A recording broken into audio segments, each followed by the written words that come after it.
sure I'm coming through okay and everything's good. Okay, I'm getting a thumbs up. So, good afternoon again. Thank you for everyone for joining us here today, and thank you for those of you that are live streaming today's presentation. I'm going to keep this very brief. Just wanted to welcome everybody, take an opportunity to thank all the staff here at the WREC Research Center, and especially the Harry R. Hughes Center for helping co-host this internship. It's a group effort, and we really appreciate it. At the Agricultural Law Education Initiative, one of our goals, in addition to educating the agricultural law, we do that at University of Maryland College Park and University of Maryland Eastern Shore. In addition to teaching, we feel it's really important to work with students one-on-one. And so this has been a wonderful opportunity to work with our interns. You're going to hear more about their work. I'll leave that to them. But I'm appreciative to them for giving us the opportunity to achieve some of those student outreach goals. This internship works so well between the Agricultural Law Education Initiative and the Hughes Center because we have many shared goals. The primary one being empowering the agricultural community across the state through technical information. So, we create resources. The Hughes Center does a wonderful job of, helping support scientific research. So this has been a great partnership, and I'm so pleased that it was able to continue again this year. I also want to thank Empowering the State.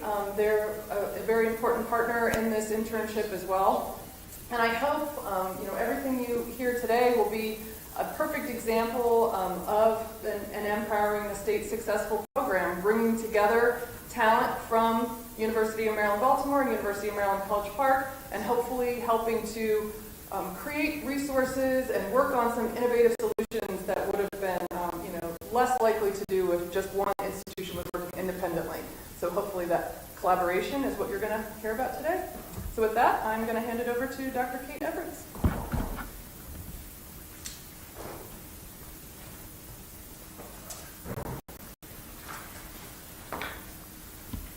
Also, that I'd like to welcome everybody virtually who is here virtually, and also everybody who's here in person for the University of Maryland's WREC Research and Education Center. And on behalf of the Harry R. Hughes Center, I just want to say we're really pleased that we're collaborating again with Sarah Everhart with the University of Maryland Carey School of Law. She summed it up really well. We're really appreciative that we can bring our different expertise together to advise and help intern and mentor students. And we're also very, very appreciative of the support from the Empower program, the state's Empower program that has supported these interns financially.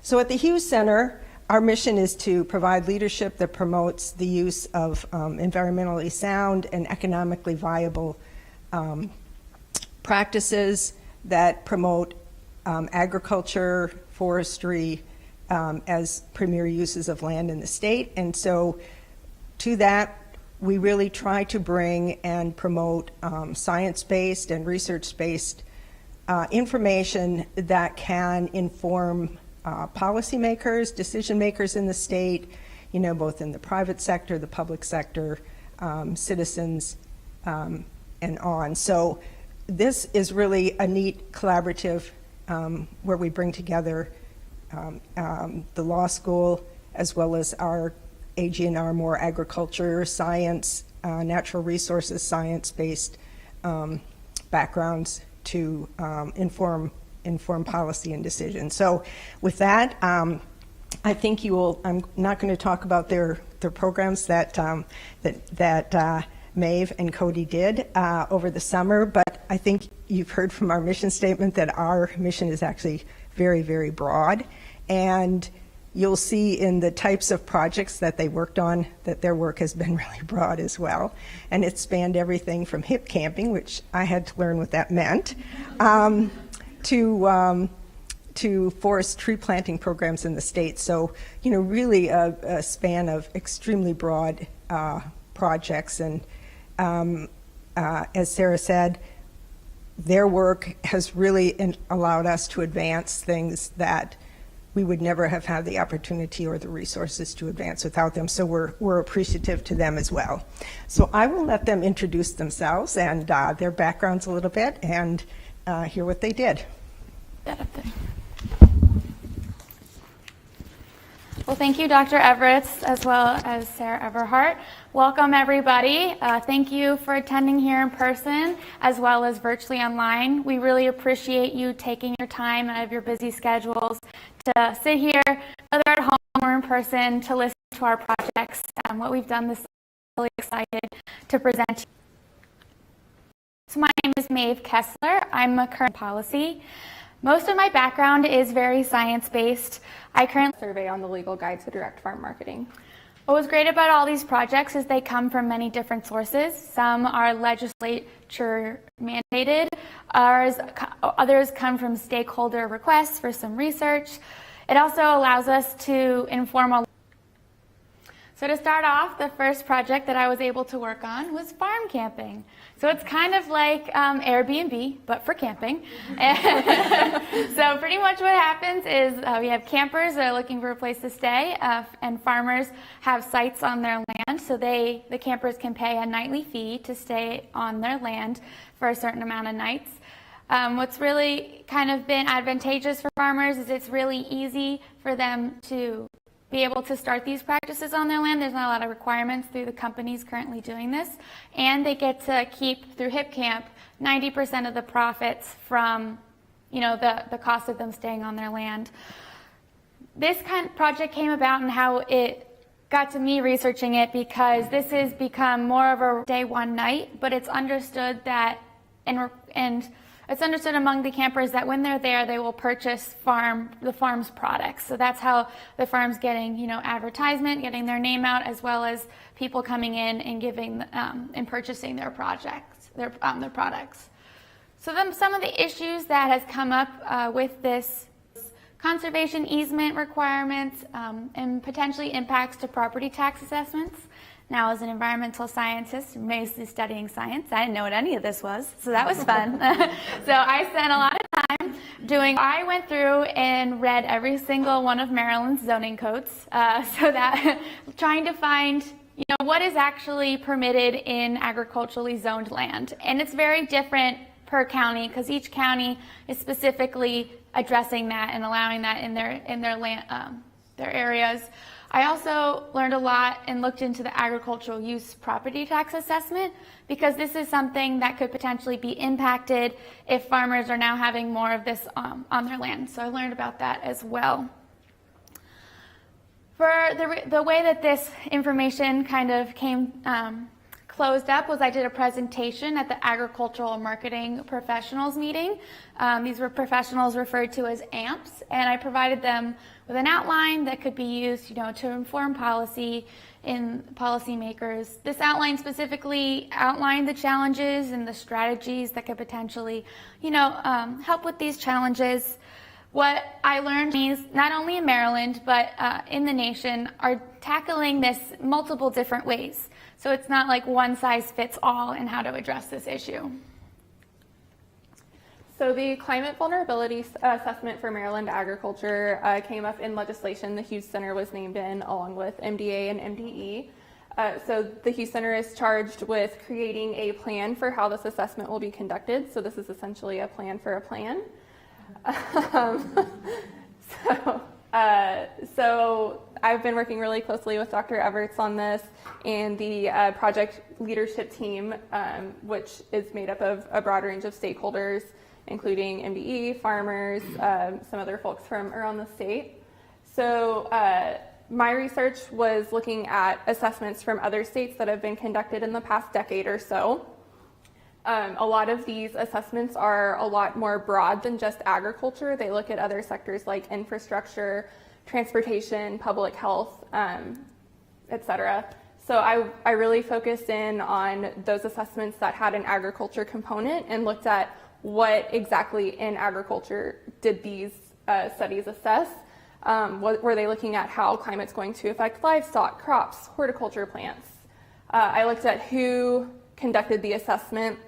So that ranged from universities to departments of the environment to even nonprofits.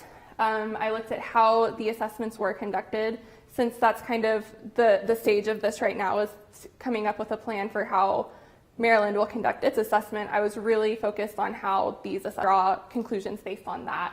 And then just kind of looked at some of the information they gathered, some of the key takeaways from those studies. So from this, I analyzed those assessments from the other states, and I compiled a spreadsheet that kind of has all of this written down in one place, and I am in the midst of finalizing a write-up on that to help guide the project leadership team as they develop this plan. This has been a really interesting project, and I've relied a lot on Maeve to help me with this because, again, I don't have the science background that she does, so she was able to help me kind of understand the modeling and what all of that means. And so it was really cool to be able to learn about the different models that are out there and how states and entities are learning about the environment. So another project that I had the opportunity to work on was doing a MALF ranking assessment. So MALF, the Maryland Agricultural Land Preservation Foundation, is a state program, a state conservation easement program that buys the development rights on farms with the understanding that the farmer is going to actively farm that land for the future. In MALF, even though it's a state program, each county has their own way of kind of ranking and determining which farms they're going to give the easements to each year, because more people apply for the easements than there are spots and money to actually to buy those development rights. So each county has a different way of ranking, giving farmers are given points based on what kind of features their lands have, what kind of best management practices they already have implemented on their lands, various things such as that.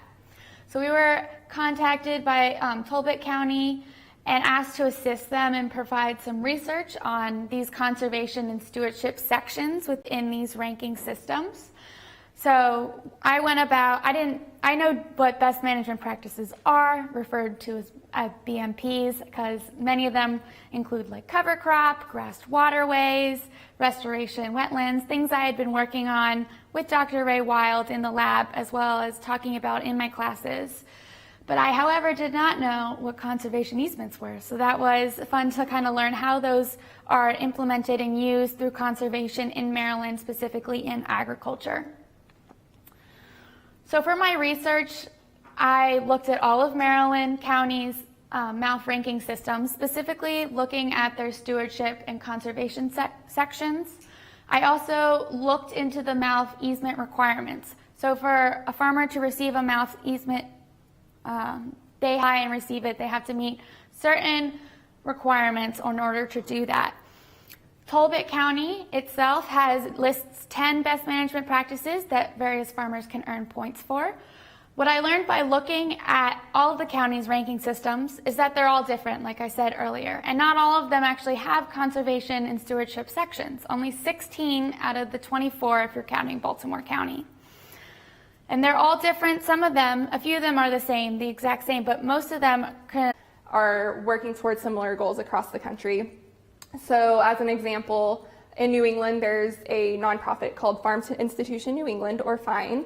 They work a lot on local food advocacy and supporting institutions in their institutional local food purchasing programs. They have helped the University of Maine to establish a really strong partnership with a distributor, Sodexo, to procure. They met their original goal of 20% local food by 2020, and now they're working toward 25% by 2025. There's several others. There's a nonprofit in Texas that does some market matchmaking between small to mid-sized farms and large institutional buyers. They do a lot of buyer education and are helping those farmers to scale up to wholesale production. So I put together those case studies. And then my second path of research was looking for potential viable sites for an aggregation center pilot program. This aggregation center will be a place where local producers can aggregate their food and then sell to institutions. So at the same AMP meeting that Maeve presented at, I surveyed the ag marketing professionals and the ones who and got some general feedback about the local farm enterprise program, as well as some suggestions on potential viable sites in their counties. So from this research, I was able to present lessons learned from different local food procurement structures, as well as develop a research memo that can be shared with interested stakeholders beyond just that core group of folks that are working on this project. I also just learned a lot personally. I learned how distributors work with institutions to provide food and how they source that food locally. I also learned how many people it takes to put together and pull off. The project that I had the opportunity to work on was the forest technical study, specifically tree planting programs. So in 2021, the Maryland legislature passed the Forest Technical Study Bill and specifically named the Harry R. Hughes Center, multiple Maryland state departments, as well as the Chesapeake Bay program, requiring them to do a survey of the current Maryland tree canopy that exists in the state. Part of this bill, specifically Section 7, the last section, required a programmatic and funding review of federal, state, and local tree and forest planting programs. So this is what I was charged with. As a person who, even though I am a science background, I know nothing about forests, and this is very much policy-based. And so planting carried out in Maryland, what is the structure of this kind of overall? And so I started by contacting people at DNR, county planning departments, UMD Extension, as well as a few other individuals, trying to get my bearings about what would be a good way to approach gathering this information. So I determined with, the limited time we have and trying to get, consistent responses, I was going to keep it as simple as I could. So I asked and went about trying to find 4 different kinds of information. We had tree planting programs, what were their names, number of trees planted in 2018 and 2019, the yearly expenditures for those years, and where the funding's coming from. What kind of sources are they coming from? So the way I went about collecting this information, once I had my questions, was through email exchanges as well as a survey with a spreadsheet link. These were sent to people at the federal level, the state level, as well as counties and municipalities. I was lucky to have help from the Maryland Municipality League to reach out to all the counties, because there are many. And so I went about, sending it to planning departments, the forestry boards. I called local Forest Service. I think I emailed over 100 people. I lost count. I just kept sending them out, trying that as possible, because everywhere is different. Who's in charge of these programs? Who knows the information that I was looking for? So the outcome that came out of this was, again, I learned about the different planting approaches that exist at the different levels. So not all counties have the resources or the funding to have their own programs. Many, and when I mean programs, I'm talking about voluntary programs. So not plantings required by the law, because in Maryland we have the Forest Conservation Act as well as MS4 permits. They require municipalities and counties to plant trees. So aside from those, voluntary programs that plant trees in addition. So some counties don't have those programs, and they may be using federal and state programs instead, planting through CREP or through the Backyard Buffers program. I also had produced a survey with a spreadsheet, containing all this data that I had been able to collect. And I did a detailed report on findings to report back to the legislature. Another project that Cody and I got to work on was soil health research for the Maryland Soil Health Advisory Committee, which is organized by the Maryland Department of Agriculture. It consists of farmers, scientists, as well as other interested parties. Luckily, Dr. Kate Everest is also on the committee, so we got to talk to her about it. They had asked us to do different research on different soil health events that are taking place around the nation in different states, because part of their goal is to create strategies to help increase soil health in Maryland. There was a lot of webinars, workshops, and field days going on. A lot of them were conducted by local university extension offices, as well as state NRCS held events. The outcome, we provided a compilation of events to inform the committee of potential future outreach efforts that they could go about doing to improve this soil health. So Maeve and I also worked together to complete follow-up surveys for the 2019 Maryland Specialty Crop Block Grant Program. This winter, ALEI conducted some webinars about direct marketing for specialty crops, and attendees received the legal guide to direct farm marketing for specialty crop growers. Maeve and I'll start with the program goal. It was to help at least 25 business owners to either create, strengthen, or maintain their specialty crop business. Maeve and I worked together to call 150 participants, and we gathered 77 responses, and it was really great to hear directly from the farmers how they're using that guide to implement new practices into their businesses, some strengths and some successes and challenges that they're facing daily. We also just got some general feedback about how ALEI can help them, other programs that they're using. So it was just really great to talk. So we were not locked in an office all summer. Yes, we were very lucky that Nancy and Sarah were able to get us out on adventures around the Eastern Shore and get us to out to meet different professionals in the field, as well as what we did relating to the agriculture and environmental certain meetings. So we had the opportunity to talk to Senator Eckerd, learn a little bit about her role in the legislature, how she's representing her community, talking about agricultural interests. We also got to hear perspectives from the environmental community, going to the Chesapeake Bay Foundation, as well as to the ESLC and the Department of the Environment. And we also got to go to the Forever Maryland Conference, where we learned about land conservation.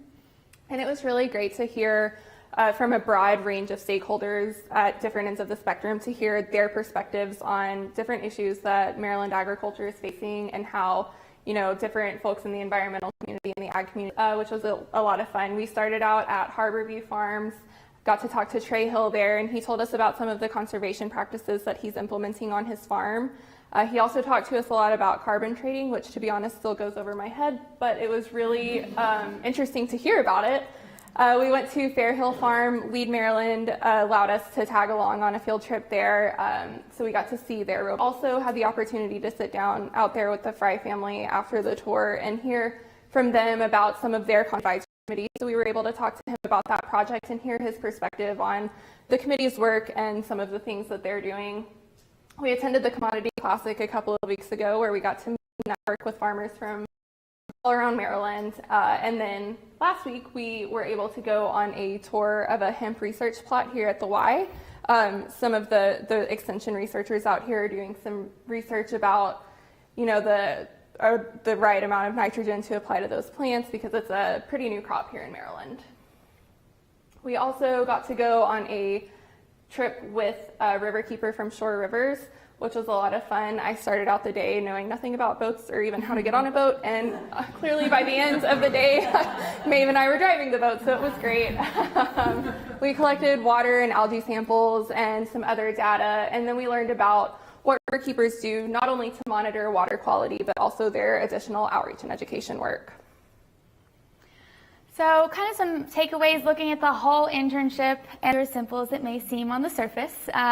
Forestry project, come on the surface, just finding some programs. You quickly find out that it's very complex. There are a lot of moving pieces that it's important to be aware of and also try to account for. And so it was also something I learned in the first week, is that you can't look at a project head on at the big picture, because you'll easily be overwhelmed by the size of it. So it's important to take it one step, moving on those individual moving pieces, because eventually, hopefully, it will come together. You'll gain knowledge of kind of tackled the project in a way. It's going to affect what crops can be grown in Maryland, which will affect what local food can be sold to these institutions. It really takes a village to accomplish all of this. I mean, just looking at the climate, learn about Maryland agriculture and everything that goes into it, and all of the production that happens here in the state, and how agriculturists and farmers are working to conserve the land and the environment.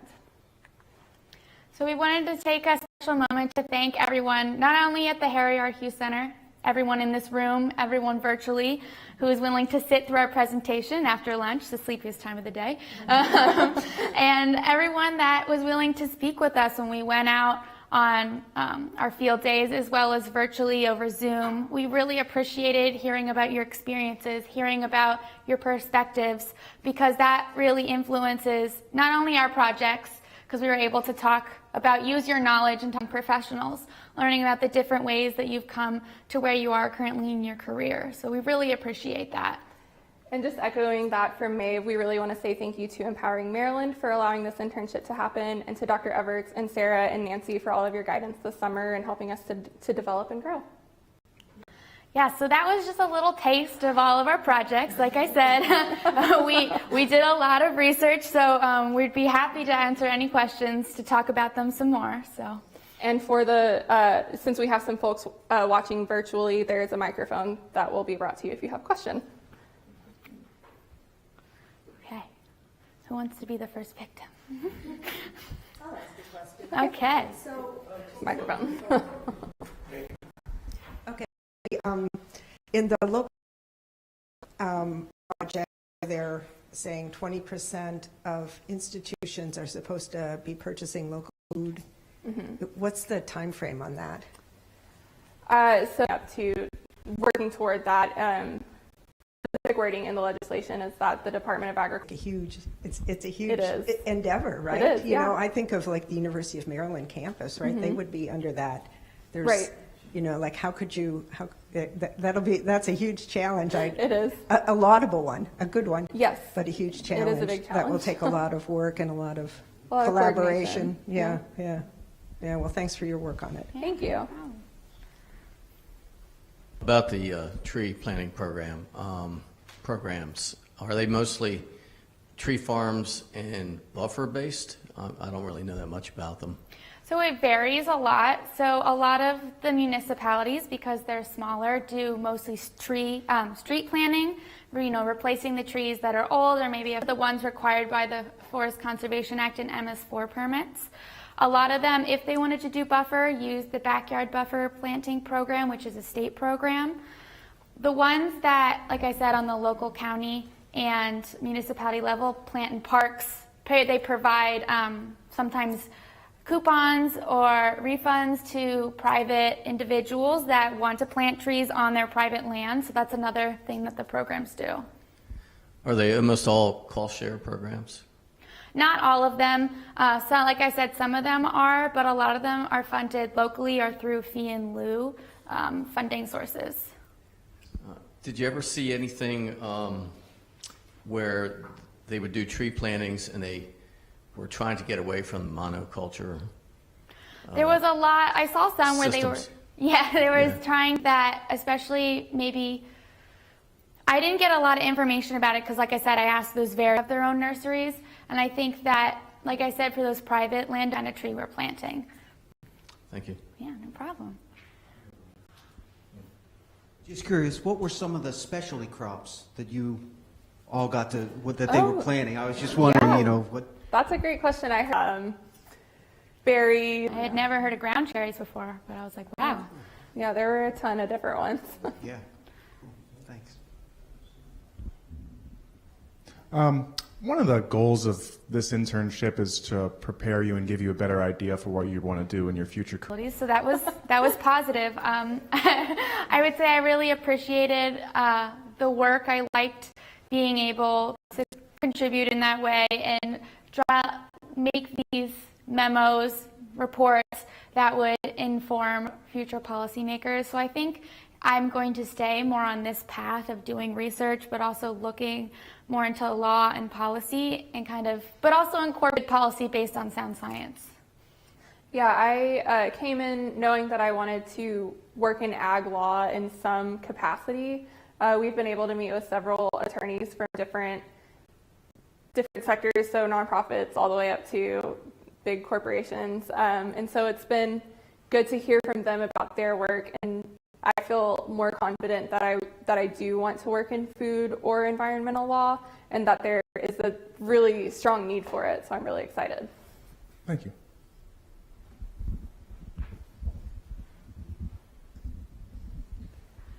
In the work that you did with the food and institutions, How are you going to address some institutions like schools or universities that are seasonal and not usually the season when produce is grown? Right, that is a great question, and that is one of the challenges that we did identify. Seasonality is a big deal. I know in these aggregation centers, there hopefully will be an ability to do some flash freezing or some value-added products that they can consider and hopefully find a solution to. So the idea is to have more freezing capacity and To have preservation capacity in yes. the food hubs or Right, to have some. Aggregation. That's kind of the goal of this aggregation center pilot program. So we're looking at a few requirements for that aggregation center. So, it's got to have proximate to the farms and the institutions so it's easily accessible. And so, yes, thank you.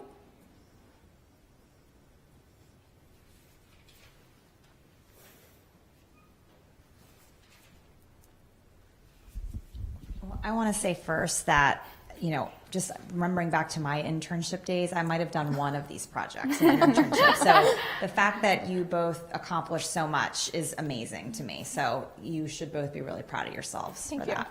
And Maeve was hard on herself when she said, I don't know if I know the policy that well, because she's taken 2 policy law classes with me. You can guess what her grade was in those.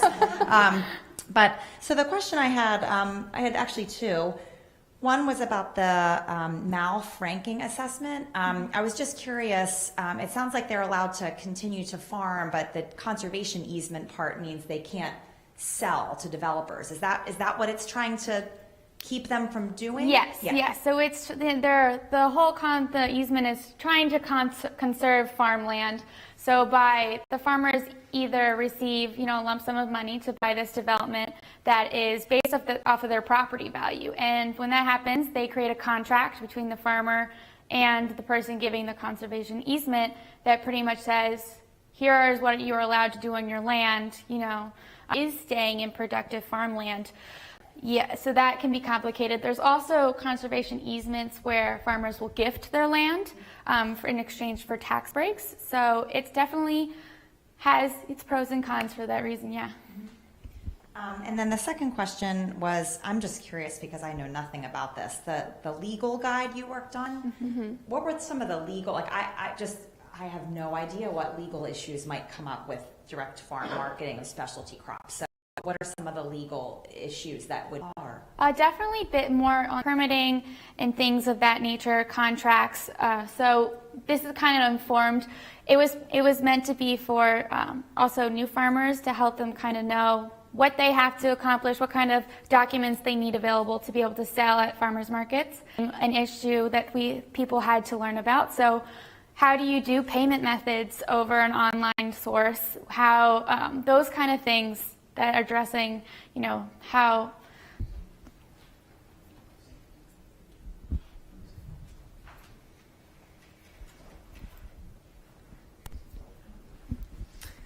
Thanks for both of you for sharing your work looking at other state assessments for agriculture and climate change. Just wondering where you think Maryland sits as they're kind of approaching this question. You're looking across states, looking at different methodologies and access to certain data or maybe preparedness levels in Maryland. Based on that, where do you think we are? Yeah, so we were actually talking to Dr. Everts about this morning. So Maryland conducted an assessment in 2010. So we've looked at that a little bit, and it doesn't look like there was a lot of modeling used there. So what we were talking to Dr. Everts about is we think that modeling might be the way to go here. Just wondering, is that something that we want to use existing models and kind of scale them down to the Maryland level? We were also talking about just, how do we get this information out there so that, consumers and policymakers and anyone interested can learn about how climate is affecting agriculture in Maryland. And we were saying communication is a really important part of that.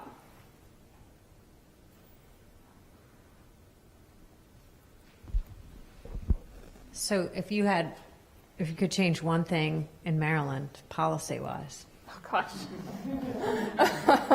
you have the power as gets to change something. What is the most important thing that we change today? It's a good question. Do you want to go first? yes, I do. And this is a personal belief that I've felt going through my experience at the university, is that I wish to change this belief that it's us against them.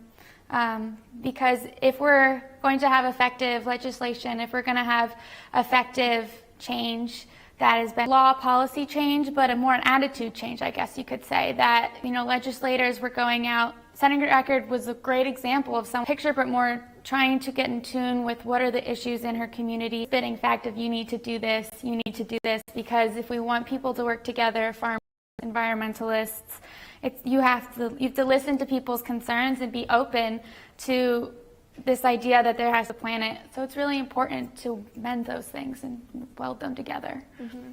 I would build off of that a little bit and say you definitely need to, when you're making policy, you need to think about who is involved and who's going to be actually on the ground doing the work, and talk to those people because they know the issue the best. I think that there can sometimes be competing policies where, a farmer's being incentivized to do one thing, but then you're introducing incentives for another thing, and those two things don't mesh well together. So I would just build off of the communication thing and communication point that Maeve made, and just, you really have to listen to the people who are on the ground doing the work. Thank you.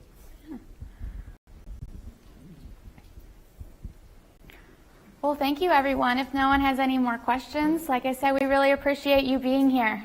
Yeah, thank you all. There's cupcakes and drinks out here. Oh, yes, cupcakes and